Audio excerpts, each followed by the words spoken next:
Começo de ano, muita gente tem aquela dificuldade em escolher que curso de programação fazer, né? No meio de inúmeras opções a gente fica meio perdido. Mas tudo bem, isso aqui é normal e nesse vídeo eu quero trazer para vocês um pouco da minha história, como eu fiz para escolher o meu curso de programação e quem sabe ajudar você aí, esclarecer um pouco mais do que cada curso traz e qual vai ser mais beneficial para sua carreira como desenvolvedor. Eu sei que esse é um momento que tem muita pressão, a gente acabou de fazer vestibular, veio o Enem, tem pai cobrando, tem a idade batendo na porta e fica meio complicado fazer uma escolha assim repentinamente, não é mesmo? Mas tudo bem, porque eu também passei por isso. Quando eu tinha 18 anos, eu estava no meu quarto ano de cursinho para medicina. Eu sei, calma, tudo vai fazer sentido depois, ou nem tanto, né?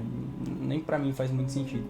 Mas enfim, eu estava no cursinho, tinha acabado de fazer o meu quarto ano de cursinho e infelizmente meus pais não poderiam mais me ajudar a custear um cursinho de medicina que é muito caro. Você tem que dispor muito recurso e tempo que eu não tinha mais, eu já estava com 18 anos. Eu tinha aquele pensamento, cara, eu tenho que entrar pro mercado de trabalho, senão eu vou ficar velho. E eu não tinha passado em medicina, fiquei muito frustrado e acabei escolhendo biomedicina. Foi um dos cursos que eu pensei que seria um pouco mais da minha área, mas que também seria um dos cursos que me proporcionaria o ensinamento de medicina, mas não era aquela coisa que eu queria, sabe? E aí entra um pouco da programação na minha vida. Quando eu fui escolher meu curso, eu acabei conversando com alguns coordenadores, perguntei um pouco sobre cada curso de programação naquela área. Então eu quero trazer um pouco dessa conversa que eu tive com ele para esse vídeo, para que talvez possa esclarecer um pouco mais para você e tornar esse processo um pouquinho menos difícil, né? Então lá estava eu cursando biomedicina no meu primeiro ano, eis que meu tio chegou para mim e falou, cara, você não tá afim de trabalhar comigo? Eu pensei, bom, o que eu posso perder, né?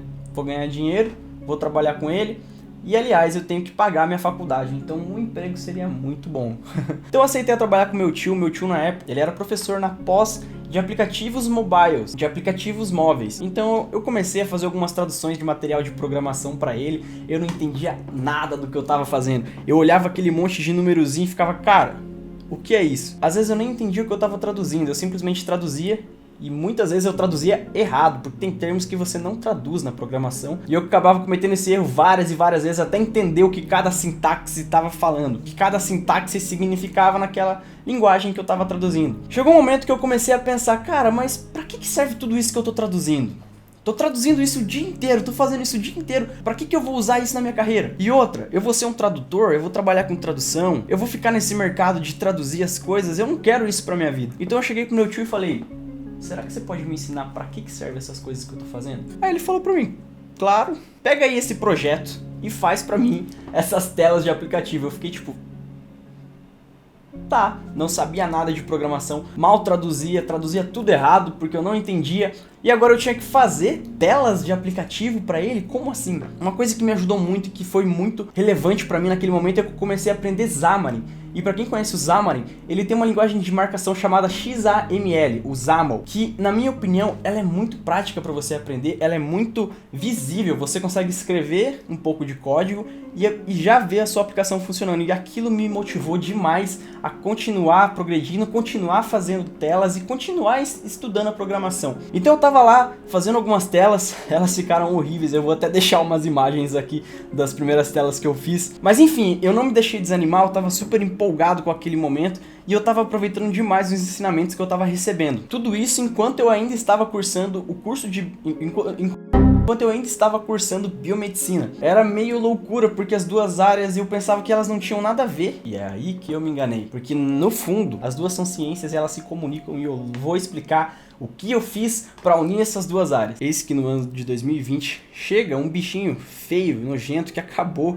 o ano de muita gente, foi o Covid-19. Ele chegou, a gente pensou que ia ser só uma semana, 2 semanas no máximo, mas ele acabou ficando o ano inteiro e ainda continua. A vacina chegou, mas ele ainda tá agindo. E nesse período, eu já estava trabalhando com meu tio, eu já estava começando a evoluir um pouco mais, a gente resolveu fazer um aplicativo para rastrear esse vírus. Foi uma iniciativa open source. Para quem não sabe, o open source é quando você faz um código que é acessível gratuitamente, você não está vendendo ele para ninguém, você não tem dono, ele é alimentado pela comunidade. A gente iniciou esse projeto open source no intuito de ajudar a população e eu fui uma das pessoas que ajudou a contribuir na tela, ajudou a contribuir com a criação das telas em si. Eu vou deixar o link do site para esse aplicativo aqui na descrição, tudo bem? E aí eu fiz essas telas e aí eu tive o meu primeiro pensamento do tipo, cara, eu posso contribuir com outras áreas através da programação.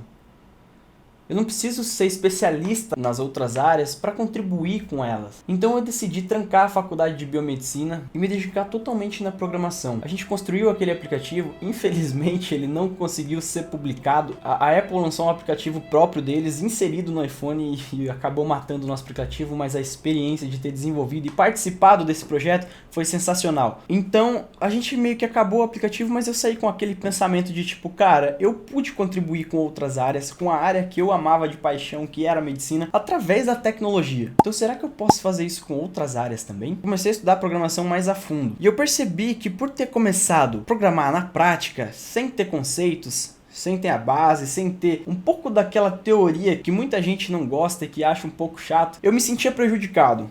Então esse foi o momento que eu pensei, cara, preciso ter essa base de conhecimento teórico que nutre todas as linguagens de programação e que é a sustentação da nossa tecnologia. E aí eu comecei a pesquisar mais a fundo sobre as faculdades de programação, lembrando que eu já tinha conversado com o coordenador do curso. Eu quero falar um pouco de cada faculdade de programação que eu pesquisei no momento para mim e que pode fazer mais sentido para vocês também. A primeira de todas que eu pensei, que muita gente pensa também, é a ciência da computação, né? Quando a gente pensa em programação, a gente pensa muito na ciência da programação por ela ser um curso bem renomado, um curso pesado, um curso completo e robusto. Então eu comecei a pesquisar mais sobre ela e eu percebi que a ciência da computação, você vai trabalhar muito com as metodologias, com as práticas que levam à construção de um projeto, com a automatização de processos e com o levantamento de soluções com base em pesquisa de dados. Sendo um cientista da programação, eu entendi, a gente é um profissional que pesquisa muito, vai muito atrás da análise dos dados e usa esses dados, usa o computador e a matemática para criar soluções de sistemas que sejam úteis para a humanidade. E aí vem um ponto para mim que me deixou meio desanimado com a ciência da computação. Não com o curso em si, mas com a minha carreira. Ela é um curso mais demorado, ela vai de 4 a 5 anos. Eu não podia esperar esse tempo para ter o conteúdo que eu precisava no momento da minha carreira. Eu já descartei de cara a ciência da computação, por mais que fosse um curso que me chamava muita atenção, e talvez eu volte a pensar nele mais no futuro, eu deixei ele de lado nesse momento. E aí é lógico que a minha segunda opção, conversando com um coordenador de engenharia, foi engenharia da computação. E aí eu pesquisei um pouco mais sobre o curso e eu entendi que um engenheiro ele vai fazer mais aquela parte de arquitetar o software, de pensar na solução, de gerenciar um time, de gerenciar as conversas, de encaminhar os projetos. Mas eu vi que ele tinha muito foco no hardware. São essas partes que a gente chuta ou bate. Brincadeira, não faz isso. E eu pensei comigo, cara, não é isso que eu tô fazendo nesse momento da minha carreira. Eu tô mexendo com programas, eu tô criando aplicativos. Então não faz sentido pra mim eu fazer uma faculdade que vai me dar um know-how de como construir as coisas e mexer com hardware. Esse foi um outro ponto que eu usei para descartar esse curso. E aí me sobraram 2 cursos que eu acredito que seja a opção da maioria aqui que quer entrar logo no mercado de trabalho, quer começar a programar. Não precisa tanto desses conceitos de programação, quer entender um pouco, mas não precisa ser aprofundado. Análise e desenvolvimento de sistemas e sistemas da informação. Sistemas de informação me chamou a atenção. Eu vi que ele podia ser feito como tecnólogo ou como bacharelado. No momento, o tecnólogo me atraía mais por causa do tempo de conclusão de curso.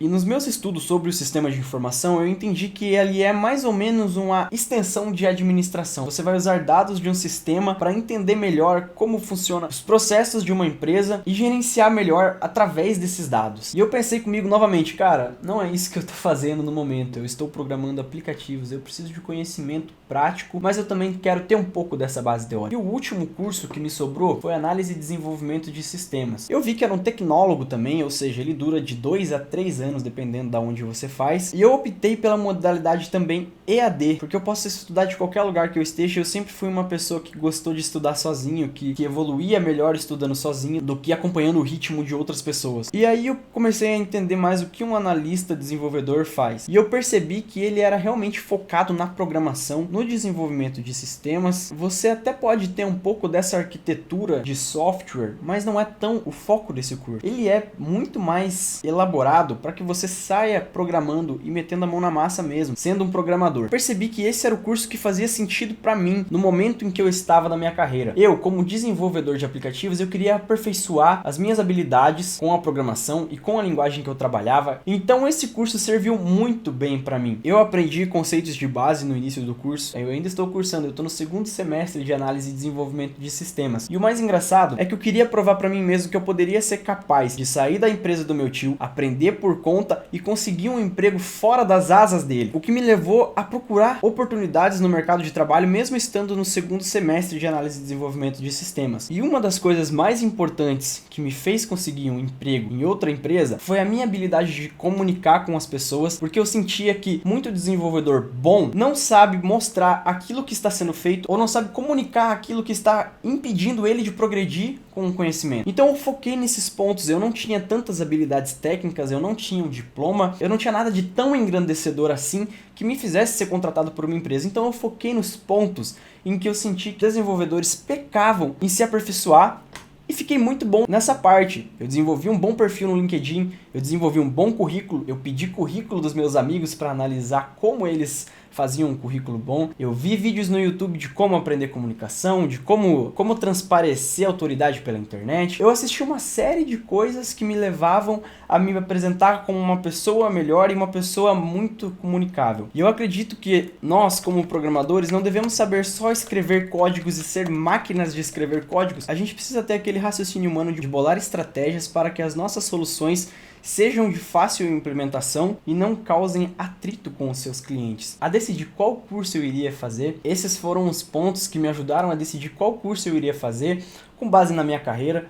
Então eu recomendo que você analise em que momento você está da sua vida, o que você quer fazer, qual faria mais sentido para você. Não vá só porque fulano disse que dá mais dinheiro ou porque alguém te falou que se você fizer tal curso você vai ter um emprego garantido. Não é assim. O que te dá um emprego é a sua competência, a sua capacidade de mostrar, de gerar resultados. E eu diria que como seres humanos nós temos que ser estrategistas. Então a sua habilidade de criar estratégias vai ser um grande fator na sua contratação e na sua carreira como desenvolvedor. Eu espero ter te ajudado um pouco a escolher, a facilitar esse processo de escolha de cursos que eu sei que pode ser bem difícil. Se você gostou desse vídeo, deixa um comentário, deixa um like também e se inscreve no meu canal porque é extremamente importante para mim nesse começo de carreira, como youtuber, né? Então eu fico muito feliz de poder compartilhar a minha jornada com vocês e espero que realmente tenha te ajudado pelo menos um pouco no processo de escolher um curso. Até o próximo vídeo.